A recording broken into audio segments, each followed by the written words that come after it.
Social media हमारे दिमाग पर कैसे असर डालता है और डिजिटल एडिक्शन से बचने के आसान और अमली तरीके क्या हैं। और आज के दौर में मोबाइल और सोशल मीडिया हमारी रोज़मर्रा ज़िंदगी का इतना अहम हिस्सा बन चुका है कि पूरा दिन हम इसी को इस्तेमाल करते हैं और बहुत ज़्यादा एडिक्ट बन चुके हैं। तो इसी हवाले से आज हम बात करेंगे और इस पर बात करने के लिए मेरे साथ मौजूद हैं साइकोलॉजिस्ट इफ़रा सईद। अस्सलाम वालेकुम, कैसी हैं आप? वालेकुम अस्सलाम, बिल्कुल ठीक ठाक। आप कैसी हैं? अल्लाह का शुक्र। अच्छा इफ़रा, सबसे पहले तो बताएं कि ये डोपामीन क्या है और कैसे जो हम सोशल मीडिया के डिपेंडेंट कैसे बन गए हैं डोपामीन के लिए। एक्चुअली डोपामीन हमारा वो हार्मोन है जो हमें इंस्टेंट हैप्पीनेस प्रोवाइड करता है। अभी व्हेन वी टॉक अबाउट अपने टेक्नोलॉजी के बारे में और जब हम सोशल मीडिया यूज़ करते हैं तो सोशल मीडिया हमें वन आफ्टर द अदर हमें एक इंस्टेंट डोपामीन प्रोवाइड कर रहा होता है। एक सडन सेटिस्फेक्शन, ठीक है ना, एक ग्रेजुअल रिवॉर्ड, हमें सडन रिवॉर्ड हमें चीज़ों का मिल रहा होता है। तो जिसकी वजह से भी हम सोशल मीडिया को, स्पेशली जितने भी इन्फ्लुएंसर्स हैं और ब्लॉगर्स हैं और whatever videos you are making on YouTube, तो बेसिकली हम अपने उस डोपामीन के लेवल को सेटिस्फाई रखने के लिए हम ज़्यादा यूज़ कर रहे होते हैं। इसमें ये होता है कि समटाइम्स आपको वो सेटिस्फेक्शन आपको अपने घर से नहीं मिल रही होती या आपको अपनी ज़ात से नहीं मिल रही होती, तो आप फिर एक्सटर्नल वैलिडेशन के लिए आप बाहर अप्रोच कर रहे होते हैं चीज़ों को अंडरस्टैंड करने के लिए और लोगों से वो रिवॉर्ड लेने के लिए, एक सडन रिवॉर्ड लेने के लिए। समटाइम्स ऐसा होता है, बहुत दफ़ा आपने ये भी सुना होगा कि when people are so much stressed तो they eat a lot. Right, stress eating. वो हम क्यों करते हैं? क्योंकि हमें वो जो खाना होता है ना, वो हमें एक सडन सेटिस्फेक्शन प्रोवाइड करती है, वो हमें एक सडन हैप्पीनेस प्रोवाइड कर रही होती है और उसकी वजह से हमें लगता है कि यार हमारा जो स्ट्रेस है वो शायद कम हो गया।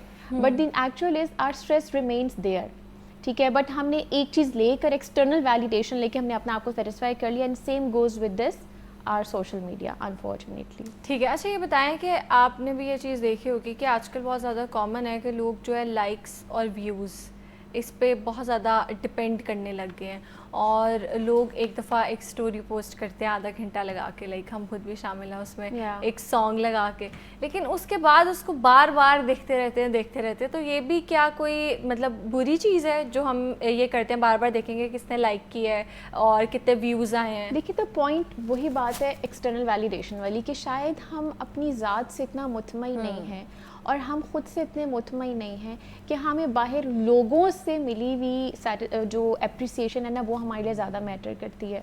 और इस्लाम हमें एक बड़ी अच्छी सी चीज़ सिखाता है विच इज़ कि आपने अपने नफ्स को कंट्रोल करना है। And unfortunately when we are dealing with this social media, तो हमारा नफ्स हमारे कंट्रोल में नहीं होता और हम बार बार जाके उस चीज़ की तरफ जाते हैं और हम देखते हैं कि यार हमें मतलब किसने लाइक दिया, किसका कमेंट आया, कितने लोगों ने देख लिया।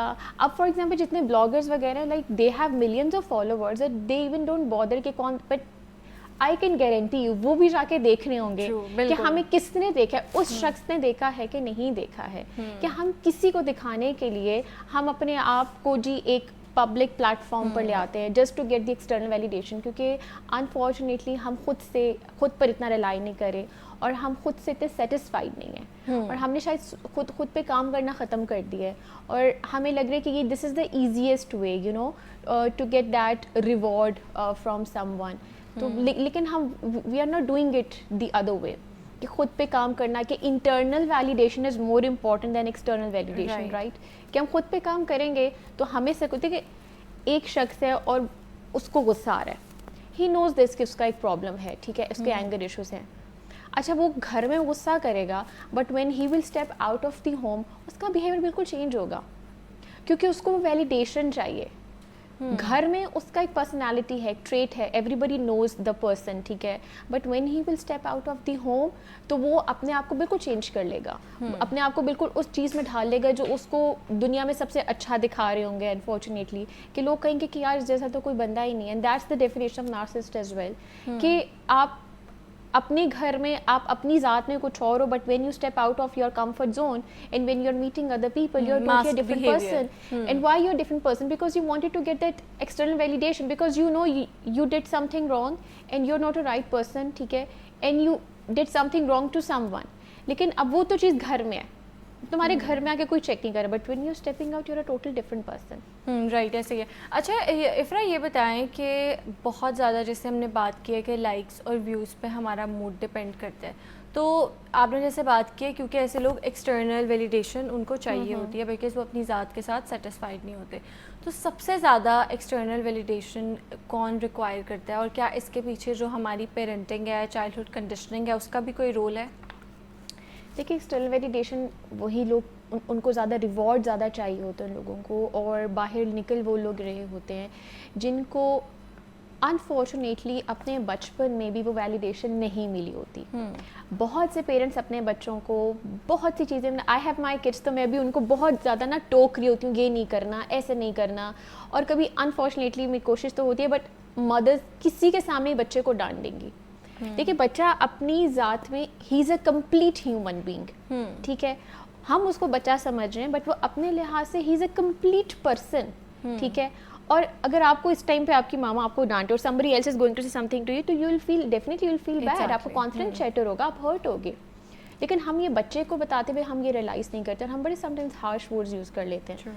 तो उससे ये होता है कि बच्चे का कॉन्फिडेंस शैटर हो रहा होता है, और बच्चे को लग रहा होता है कि यार मतलब he is useless, he has nothing, और उसके अंदर कोई अच्छी चीज़ नहीं है। और जब वही बच्चा जब वो बड़ा हो रहा है, एक तो वो अपना बिहेवियर प्रेडिक्ट कर रहा है, वो जो बिहेवियर उसने बचपन में देखा अब वो बड़े होकर वो बिहेवियर वापस शो कर रहा है, प्लस अब वही बच्चा बाहर जाएगा वैलिडेशन के लिए।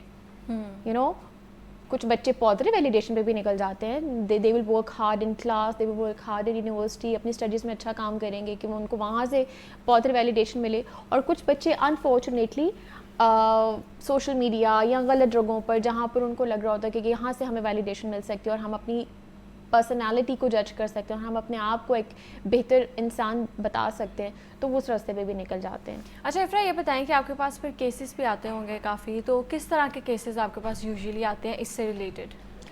अगर मैं इससे साथ रिलेट करूँ तो ज़्यादातर तो मुझे जो नार्सिसिस्ट बिहेवियर्स वाले लोग हैं वो मुझे ज़्यादा मिलते हैं। प्लस वो लोग जिनको कंट्रोल नहीं है अपने इमोशंस पर, अपने माइंड पर, ठीक है, जो बहुत ओवर थिंक करते हैं, और जिनकी हैबिट्स बहुत ख़राब हैं, एज इन जिनको स्लीप इश्यूज़, आपके अंदर स्लीपिंग इश्यूज़ कब आते हैं? जब when you are not sleeping properly because you are watching excessive amount of things that you should not be watching, ठीक है।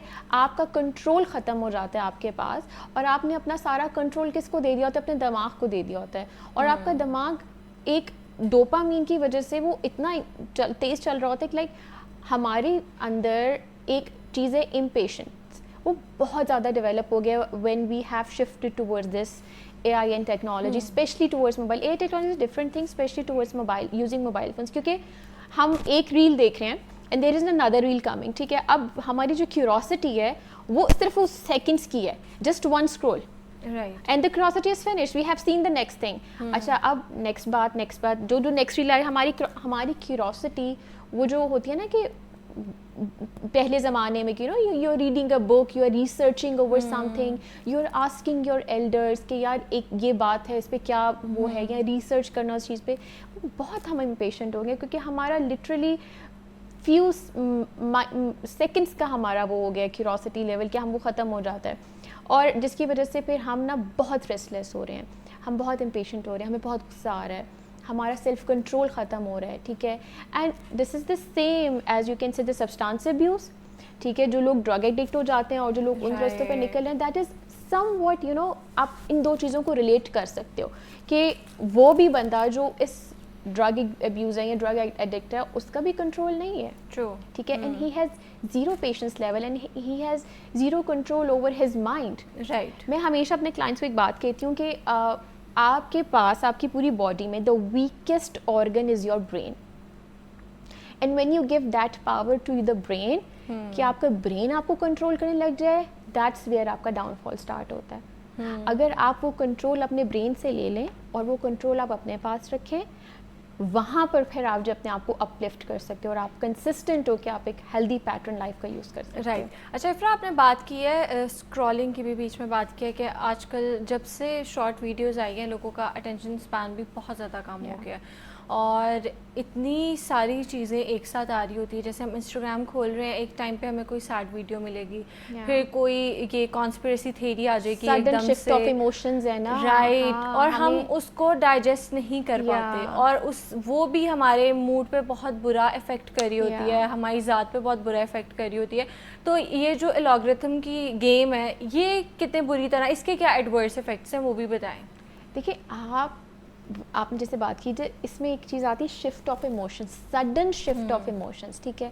इंसान एक इमोशन कितनी देर कैरी कर सकता है? लाइक आप एक पॉइंट पर अगर आप दुखी हो रहे हैं, नेक्स्ट रील में 2 सेकंड बाद you are feeling happy, next reel में 2 सेकंड बाद you are feeling nostalgic, next reel में 2 मिनट बाद you are feeling the happiest person of this day. Like आप अपने आप को इतनी कंफ्यूजन दे दी है, ठीक है, अपने ब्रेन को, बेचारा वो we have played a lot with our brains, ठीक है, कि उसको भी समझ नहीं आ रहा है कि हाउ टू फंक्शन, ठीक है, हाउ टू मेक थिंग्स। हमारे पास एक इतनी पावरफुल चीज़ है हमारा ब्रेन, जिसका हमने अनफॉर्चुनेटली इस वजह से, ठीक है, जो टिकटॉक है, जो इंस्टाग्राम चल रहा है, जो यूट्यूब पे रील्स, मुझे वैसे इनकी लॉजिक अभी आज तक समझ नहीं आई कि why people do this. Instead मतलब people can use their mind on creating some AI technology, website create करें जहाँ पर किसी बंदे को